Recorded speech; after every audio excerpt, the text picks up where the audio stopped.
How's it How going? are you doing? I'm good.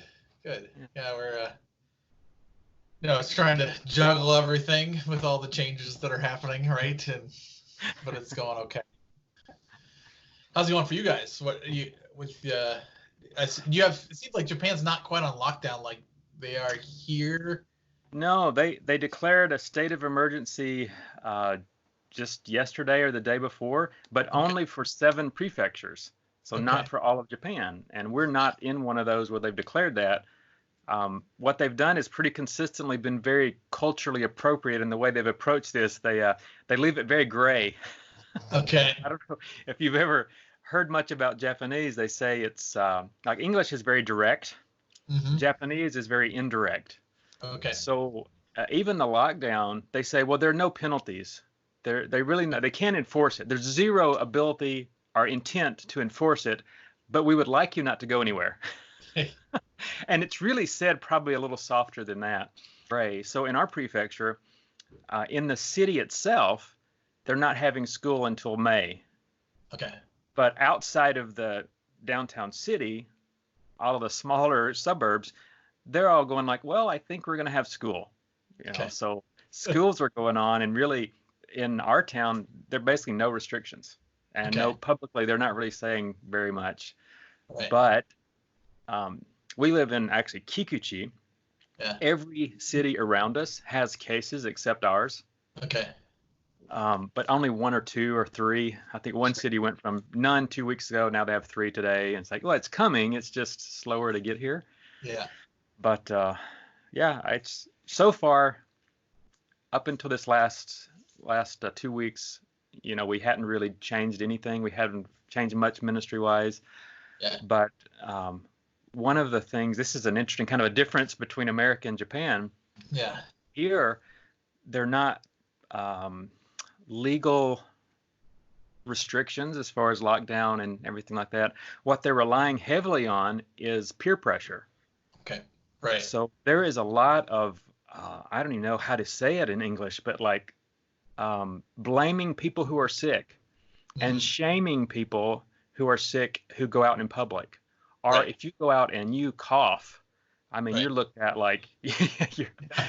I mean, and that has probably had more to do with us changing Sundays than anything else, because the risk of closing the door for the gospel next year is pretty Mhm. high today. If we do something, if anybody in our church got sick and it came about because, oh, you were meeting and the church spread it, it would just kill us. So Right. we've said, well, already outreach pretty much is, we knew that would had stopped. Right. But because of that, we have few enough people. What we're doing is we have a church directory, and we're kind of going to send out a list about every week, every 2 weeks, and say, here are 2 people I want you to talk to this week, and here's the passage.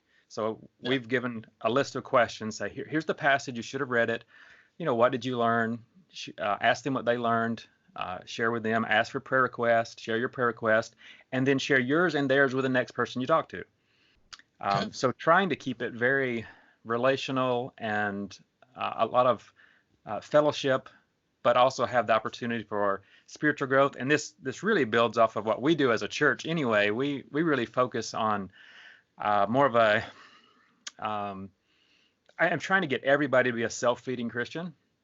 So this is really the timing to say, hey, we've been doing this for like a year and a half, and now you have to. I'm Yeah. looking forward to this month and seeing how this goes. But we don't Yeah. actually have to stop meeting yet. But we Okay. decided, for the sake of future ministry and not drawing any negative attention to ourselves, it's probably a good idea to wait and Yeah. see. Yeah. It's so hard because of everything the uncertainty of who's transmitting it and Hmm. the lag time figuring all that out. Oh, Yeah. So how are your kids doing with everything that's going on? um, well, they've all been sick the last week. Okay. So, and honestly, because we homeschool, um, really their lives haven't been affected so much other than like Sunday. Yeah. Normally throughout the week. Well, and there are some things like karate. They all do karate. And they all do full contact karate. Well, for Okay. about a month, there's been no full contact. The Right. karate will still get together and everybody spaces out, and they just do the forms. Okay. They haven't even really been hitting the bags a whole lot where they share a bag. It's, pretty much you can come, it's a big room spread out, we'll practice the forms, go home. So that's been disappointing because Cameron was looking forward to maybe making up to a brown belt this year, and he was hoping to compete some. But other than karate, um, they haven't been affected a whole lot. And I Okay. guess for me, my attitude has been, I don't know, I'm not super anxious about it or worried, so I haven't transmitted that to the kids.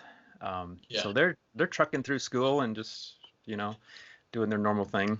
We do have the McVickers have just arrived, Yeah, I saw Tom that. and Amy, and right in the middle of all Yeah. this, like crazy, we Yeah. did not think they were going to make it. And Yeah. actually, Japan shut their borders from Americans like the day after they arrived. Okay. Okay. Just so they got here, Okay. and Melody has been calling their daughters and talking to them, Okay. and so that's been a little new for us as far as how do we work this out. It's like all of the world's going crazy, and this family's just arrived, and there's all this stuff they need to do, but a lot of normal things are kind of not normal. Yep, yep. How do you think how is this affecting the Japanese people as a whole? You think it's causing concern for them, or is it more just like, okay, whatever happens, or It's probably a lot like in the States. Every person, their unique personality has a lot to do with how they take it. So some people basically say it's just everybody's going to get it. Why bother do anything? You're going to kill the economy if we don't go to work, and they're just not concerned at all. And they actually Right. get upset by people who propose things that are going to destroy the economy. So they're really upset. Right. Other people are just panicked that, hey, my kid's going to get this. Right. And in the middle, you have all these people that are going like, we're not getting a lot of direction from the government. How much of a risk are we really at? We don't know. Should we go to work? Should we keep our kids home from school? But they're still having school. So Right. a lot of Japanese really are just going like, I just have no idea. Right.